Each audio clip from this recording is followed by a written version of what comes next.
नमस्कार दोस्तों, जय श्री कृष्णा। स्वर विद्या का उपयोग आप रोग मुक्ति में, अपने रोगों से निवृत्त होने में या रोगों के नाश में आप कैसे कर सकते हैं, ये वीडियो इसके ऊपर है। शॉर्ट वीडियो है, आप इससे बिल्कुल एक अलग तरह की नॉलेज प्राप्त करेंगे। अगर आप अभी किसी तरह के रोग के जंजाल में फंस रहे हुए हैं तो निश्चित आपकी थोड़ी सी मदद इसमें होगी। और अगर भविष्य में आपको कोई रोग लगता है और आप इस वीडियो में कही हुई बातों को याद रखते हैं तो उससे निवृत्त होने के बहुत सटीक उपाय आप जान पाएंगे। हम सबसे पहले यहां पे बात करते हैं शास्त्र क्या कहता है, स्वर विद्या शिव स्वरोदय इस विषय में क्या बोलता है कि रोग मुक्ति आपकी स्वर के द्वारा कैसे हो सकती है। सबसे पहला रूल इसमें आता है कि जब रोग उत्पन्न हो रहा हो, जब आपके शरीर में वो रोग आया हो, उस समय जो स्वर आपका चल रहा था उसका विपरीत स्वर अगर आप अधिकतम यूज करते हैं, अधिकतम विपरीत स्वर को चलाते हैं, तो रोग मुक्त आप जल्दी से हो सकते हैं। अब इसमें सबसे इंपॉर्टेंट बात यह जाएगी कि आप बोलोगे कि हमको तो पता ही नहीं हमारा रोग उत्पन्न किस स्वर में हुआ, हमने उस समय ध्यान नहीं दिया। और कई ऐसे डीप इंटरनल रोग हैं जो लंबे चलने वाले हैं, वो शरीर के अंदर बन कब रहे होते हैं उसका भी कोई अनुमान नहीं होता, उसके समय का कोई अनुमान नहीं होता।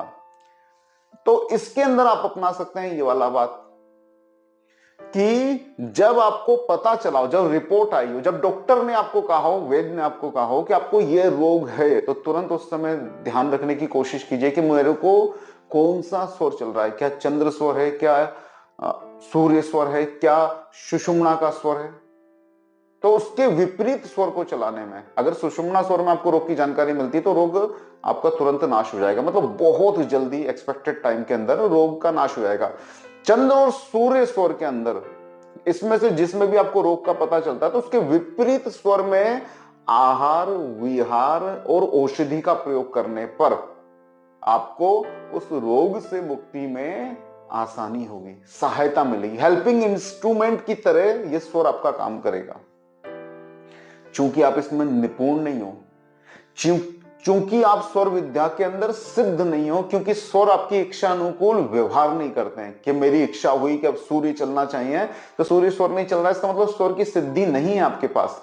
इसलिए ये संपूर्ण रूप से हैंडल करने लायक शक्ति है स्वर विद्या, लेकिन फिलहाल ये हेल्पिंग इंस्ट्रूमेंट की तरह काम करेगा।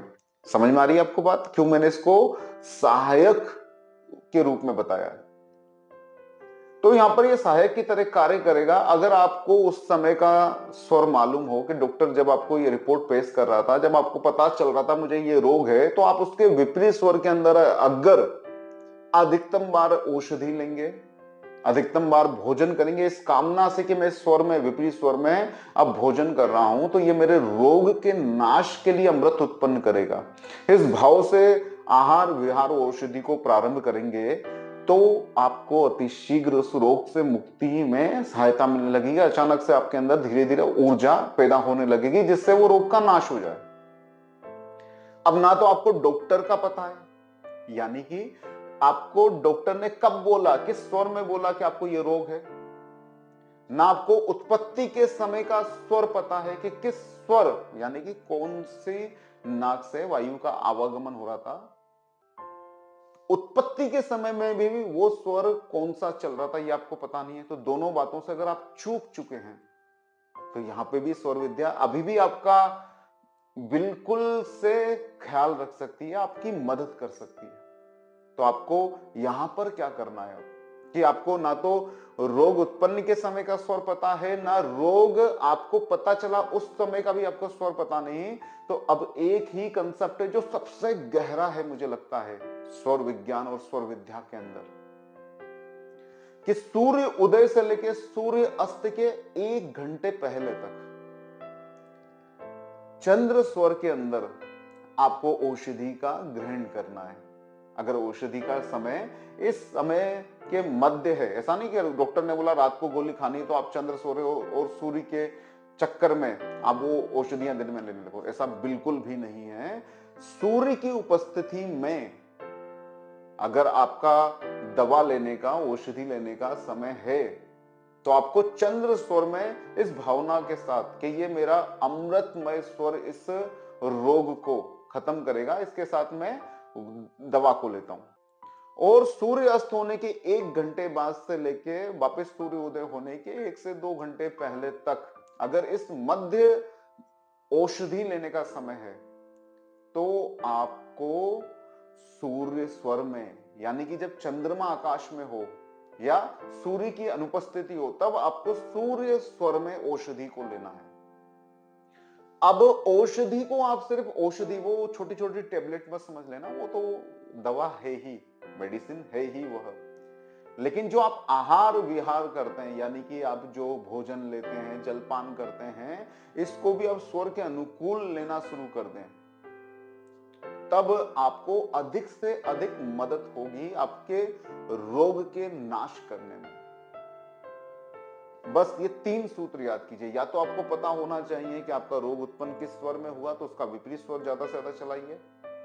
आपको पता होना चाहिए डॉक्टर ने, या अगर आपको आरंभ का समय नहीं मालूम, तो जब आपको रोग की जानकारी मिली उस समय का स्वर मालूम है, तो भी आपको विपरीत स्वर के अंदर दवाइयां औषधियां लेना है। और अगर आप ये दोनों चीजें चूक चुके हो, तो आपको सूर्य स्वर और चंद्र स्वर को, सूर्य की उपस्थिति में चंद्र और चंद्र की उपस्थिति में सूर्य स्वर का उपयोग करते हुए आहार विहार और औषधि का पान करना है।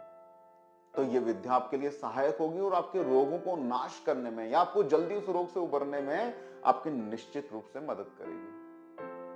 अगर आपको ये वीडियो अच्छा लगा हो, अगर ये वीडियो आपकी स्वर विद्या के अंदर, आपके जीवन के अंदर कोई वैल्यू ऐड करता है, तो आप इसको अपने मित्रों में भी शेयर कीजिए।